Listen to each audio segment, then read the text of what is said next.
problem, for meeting us. You know, it's fantastic. It's a real pleasure. If you weren't in horses, would you do something else?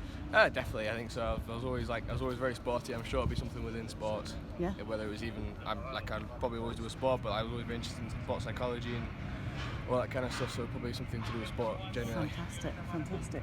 Okay, and what's it like to be on the international circuit as a show jumper at your age? What's it like with friends at home? How do you keep up with them? They're all there to support me, and like all my friends, even my friends from school, I don't see that often. They're all very supportive, and when I go home, they're always there to see me anyway. So it's not like they're not that far away really. That's great. Okay, what differences do you see between the older generation show jumpers and your generation? Like when I look at my father and his generation, I don't see so much difference. Obviously, they're way more experienced and probably way better at the job than we are at the moment.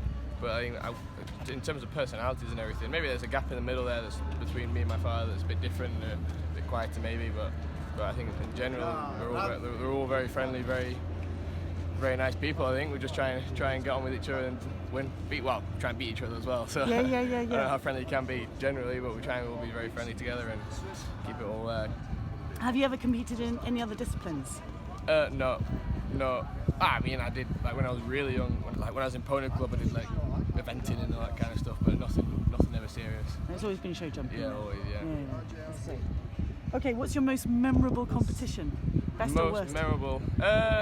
Obviously, Europeans have always been like this year. I was second in individual at Europeans. That's always a very good one. There was one there in Stokenbosch. I won the big class one night, and that was a big one for me. I think it just kind of like set like I always thought it was maybe all right, but kind of like maybe just kind of put into my mind that I was probably good enough to try and keep going with this. Fantastic. Okay. At the best level, anyway.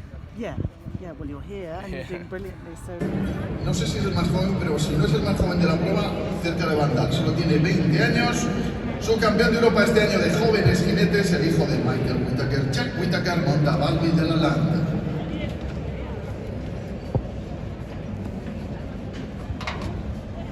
Do you think there's a certain personality type that likes show jumping? Absolutely not. There's a whole range of different people. I'd say we've all probably got same traits down the line, but there's so many different characters in this sport. It's fantastic, really. Great. Apart from your family, who's been influential in your show jumping career? It'd be difficult to say one person. Like everybody's so helpful and friendly, but just recently I've been training with Josh Langsik there. He's been a great help just before I came here and a bit before that, and I have to say that my family have been. How does it feel when you get in the competition ring? You look very relaxed. There doesn't seem to be any tension in your back, and you know. No, I try and keep as relaxed as I can. Don't get me wrong, I'm pretty nervous when I'm going into these big classes, but it's only not really nervous. It's more like anxious and more like I want to win. You know, it's them kind of. But as soon as you get in the ring, and normally with me, as soon as I jump the first fence, everything goes like I don't even know what I'm thinking about. It just turns into focus and drive, I guess. Fantastic. And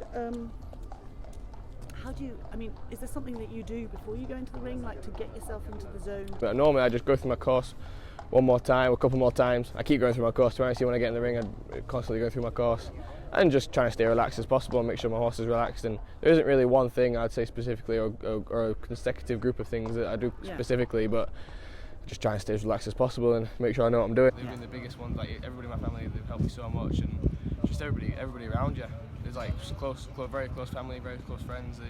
They're all there to help. You know, it's great. Fantastic. I mean, massive show jumping family and his family. Yeah. Yes. What are your plans for this coming year? Well, to the end of we're near the end of the year now, aren't we? So I've got here, and then I go to Geneva, which is a big Rolex show, which is probably the biggest show I've jumped in my life so far. So I'm excited about that one. Then there's London International Horse Show. I'll go there after that, and then I don't know. That's probably the end of the year. Then I'll try and go to one more show in Belgium. There's another World Cup in Belgium near New Year's time.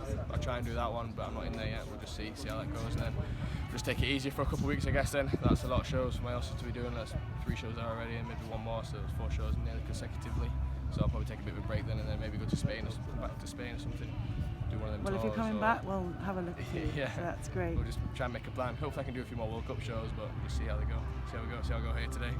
Fantastic. We'll be supporting you. Yeah, thank you very much. Cheering you on very quietly. Thank you a lot. Thank you very much for your time. No worries. It's great no problem. to meet you. No problem. Thanks a lot.